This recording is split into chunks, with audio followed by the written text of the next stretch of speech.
kalau ditekan sini yang muncul di situ itu semuanya tetap sakit.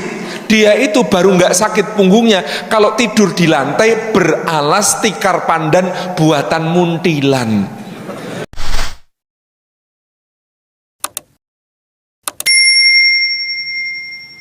Ngaji itu membuat kita tahu mana yang harus dikhawatirkan, mana yang enggak.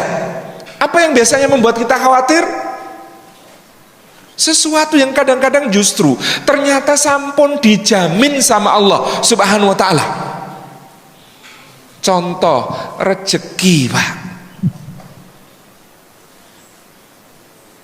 sudah dijamin, tapi kita khawatir. Ada yang belum dijamin tapi kita nggak khawatir. Contoh, apakah kita masuk surga apa enggak? Itu belum dijamin. Tapi karena jarang ngaji, biasanya lebih khawatir pada yang pertama daripada yang kedua. Nek rajin ngaji kayak Jama'al Ma'ruf nggak mungkin. Pasti wa nazalat alaihimus sakinah. Tentrem, Pak. Kenapa? Rezeki jaminan. Wa ma min dabbatin fil ard illa 'alallahi rizquha.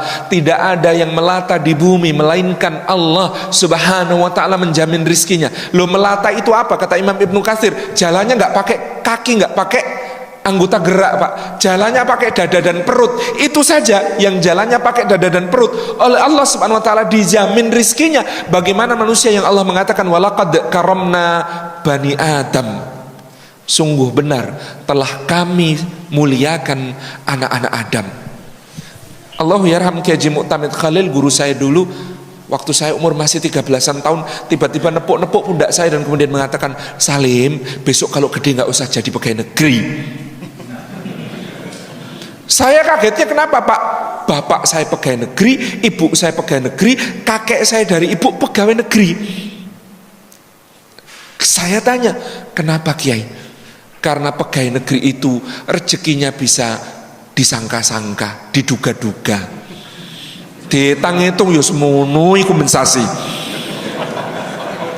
Sementara Allah mengatakan wa may yattaqillaha yaj'al lahu makhraja wa yarzuqhu min haitsu la yahtasib. Orang bertakwa itu rezekinya tidak disangka-sangka, tidak diduga-duga. Jadilah orang bertakwa, jangan jadi pegawai negeri. Itu saya malamnya nggak bisa tidur, Pak. Mikir bapakku, ibuku, mbahku apa ora bertakwa gitu.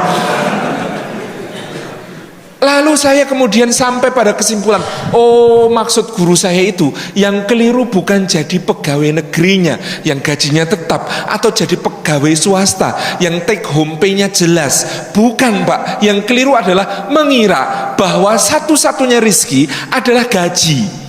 Keliru. Dan keliru lagi mengira satu-satunya jalan rizki adalah pekerjaan. Enggak. Saya pernah ketemu orang gajinya besar, rezekinya kecil, Pak.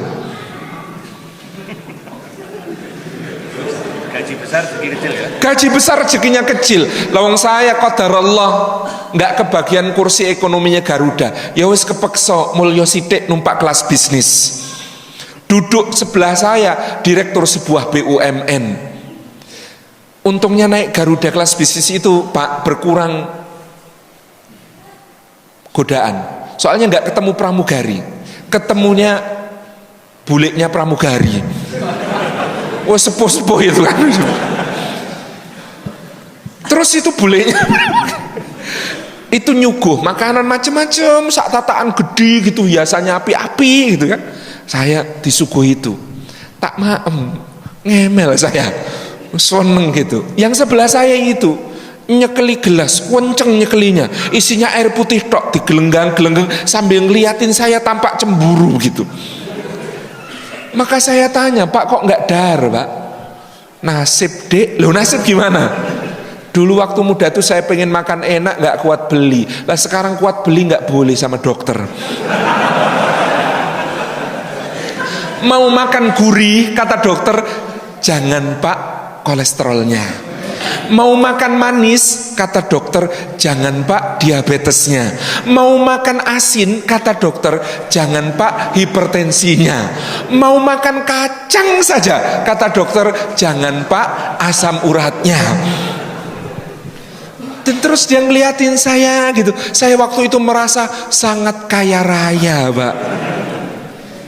Rezeki itu bukan soal apa yang bisa dibeli, apalagi duitnya berapa, gajinya berapa. Banyak orang gajinya besar, rezekinya kecil. Dan banyak orang gajinya kecil, rezekinya kecil.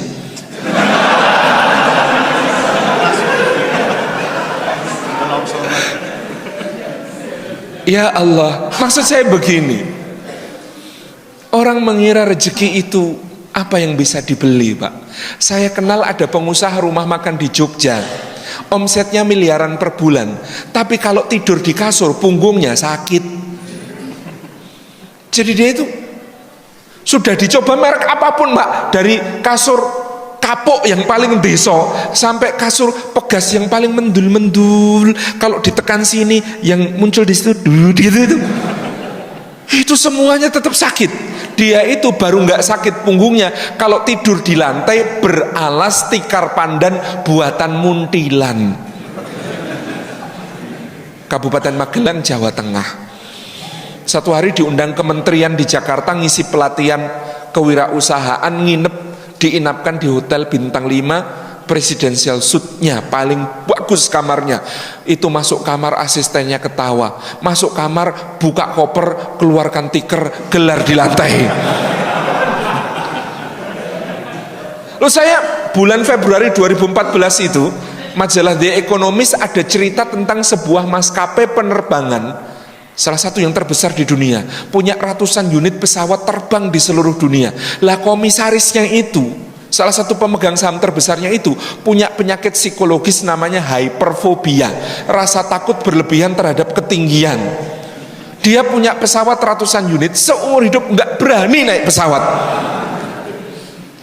Saya semakin yakin rezeki itu urusannya Gusti Allah. Makanan yang paling mahal bisa dibeli, bisa dipesen, tapi nikmatnya makan Allah yang bagi-bagi, Pak. Di Paris, Perancis ada chef Dudognon namanya. Itu kalau mau makan raciannya beliau, pesan sebulan sebelumnya, DP-nya bisa untuk beli motor di sini. Nikmati raciannya itu. Tapi yang namanya nikmatnya makan, Pak. Loh, saya pernah lihat di Gunung Kidul ada petani macul dari jam 6:30 sampai 10:30. Jam 10:30 istrinya datang gendong tenggok, isinya nasi ketan ditaburi parutan kelapa sama teh panas wangi sepet legi kental. Itu digelek itu terus baru kui ahnya itu nikmat banget gitu. Terus sama istrinya itu disuapin, itu mesem, Pak. Ya Allah, mesemnya itu saya khawatir seluruh dunia ini nggak ada yang bisa beli senyum seperti itu, Pak. Tuh, nikmatnya tidur itu Allah yang bagi, Pak. Meskipun kamar hotel termahal dengan kasur paling empuk, layanan servis paling premium, ditawarkan hotel Burj Al Arab di Dubai yang mengaku bintang 7 satu-satunya di dunia. Padahal di Indonesia banyak bintang 7, puyer obat sakit kepala. Itu di sana, Masya Allah. Kayak apa layanannya? Oh, saya pernah ke sana, Pak. Takon, gak nginep. Nginep gak iso turu, mikir bayar gua apa. Ya Allah, itu bayarnya, Pak. Bayar sekamar di Burj Al Arab itu, yang suite paling mahal itu, yang artis Hollywood rebutan nginep di situ karena prestis itu di sini bisa untuk membangun rumah, Pak. Harga sewa semalamnya itu. Tapi nikmatnya tidur Allah yang bagi-bagi. Lah anak pemulung di Jakarta itu loh, naik gerobak bapaknya, alasnya karton kerdus, selimutnya koran, bantalnya kayu. Wah, itu nyenyaknya luar biasa, dibangunin susah. Ya Allah, rizki itu bukan Duit Pak, ya Allah, ada orang punya banyak duit tapi nggak rezekinya Pak. Bekerja keras, membanting tulang sampai linu-linu, memeras keringat sampai kering badannya gitu ya, sampai umur 63 tahun, di depositonya kumpul 10 triliun, terus besok pagi wafat. Lah terus 10 triliun itu hasil kerjaannya nyapek ke badan itu rezekinya siapa Pak? Ya iso ahli waris, ya iso musuh bisnis. Lah Allah itu nggak kekurangan cara untuk nganter kepada yang sudah tertulis di Lauhil Mahfud. Dan itu ahli waris yang kejam Pak. Di Jogja itu kalau ada orang meninggal hari ini, memakamkannya besok, maka anak-anaknya akan mengatakan, nyuwun sewu Bapak Ibu sekalian, insya Allah jenazah Bapak malam ini diinapkan dulu di rumah, memakamkannya besok. Diinapkan, nginep itu di rumah sendiri apa di rumah orang Pak? Nginep itu di rumah sendiri apa di rumah orang? Di rumah orang. Nggak ada saya nginep di rumah saya sendiri, nggak ada. Nginep itu pasti di tempat orang. Itu baru meninggal hari ini. Saya bangun sejak bata pertama sampai keramik terakhir. Beliau wafat hari ini. Anak-anaknya dengan tega mengatakan, Bapak malam ini nginep di sini. Berarti sudah bukan rumahnya. Padahal masih ada jasadnya di situ. Hak miliknya sudah dicabut sama anak-anaknya.